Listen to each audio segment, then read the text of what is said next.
ফেসিবাদের কালো ছায়া এখন সংসদে দেখতে পাচ্ছি। আগে ওই সংসদে দাঁড়িয়েই আজকে যারা সরকারি দলের গ্যালারিতে বসেছেন তাদেরকে তুচ্ছ তাচ্ছিল্য করে যেভাবে কথা বলা হতো, আজকে দুই একজন আমাদেরকে লক্ষ্য করে সেই রকম কথা বলা শুরু করেছেন।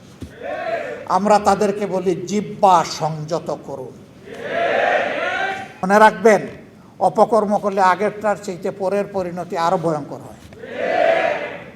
কারো পারিবারিক রাজতন্ত্র বাংলাদেশে চলবে জাতির উপর ফ্যাসিজম হিসাবে, তাও আমরা বরদাস্ত করব না। রাজনীতির এই দুষ্ট চক্র ভেঙে দিতে হবে। একজনের বদলে আরেকজনের প্রশংসায় সংসদের 1/3 সময় ব্যয় হবে, এটা আর আমরা শুনতেও চাই না, দেখতেও চাই না। প্রশংসা হবে জনগণের, সংসদের ভিতরে কথা হবে জনগণের সমস্যা নিয়ে, সেখানে বসে খোলামনে সমাধান বের হয়ে আসতে হবে। এইটাকে বাদ দিয়ে অন্য কোনো কিছুর চর্চা হোক সংগঠনের সংসদের ভিতরে, আমরা এটা চাই না। কিন্তু আমরা ফেসিবাদের কালো ছায়া এখন সংসদে দেখতে পাচ্ছি। আগে ওই সংসদে দাঁড়িয়েই আজকে যারা সরকারি দলের গ্যালারিতে বসেছেন তাদেরকে তুচ্ছ তাচ্ছিল্য করে যেভাবে কথা বলা হতো, আজকে দুই একজন আমাদেরকে লক্ষ্য করে সেই রকম কথা বলা শুরু করেছেন। আমরা তাদেরকে বলি জিহ্বা সংযত করুন। এই মনোভাব এবং আচরণ দেখাবেন না। জুলাই যুদ্ধের মধ্য দিয়ে যেই প্রজন্ম, যেই দেশ গড়ে উঠেছে, এই দেশ কারো চক্রাঙ্গানির পরোয়া করে না।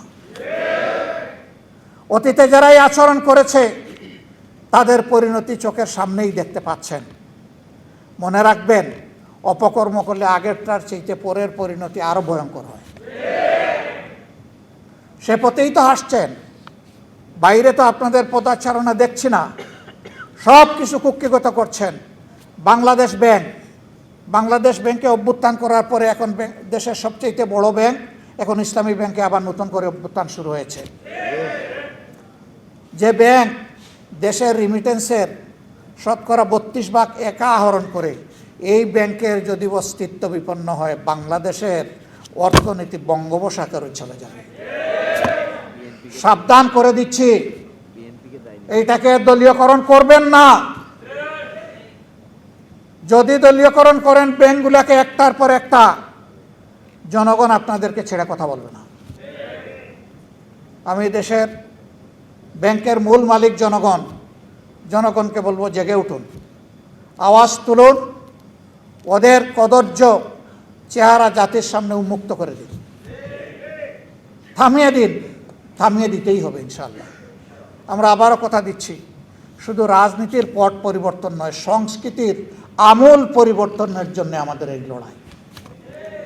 অপসংস্কৃতি যেখানে, সেটা ব্যাংকিং সেক্টর হোক আর যেখানে হোক, অর্থনীতিতে, সংস্কৃতিতে, শিক্ষা ব্যবস্থায়, তারপরে দেশের আইন অঙ্গনে, যেখানেই হোক, ইনশাল্লাহ আমরা বসে বসে আঙ্গুল চুষব না।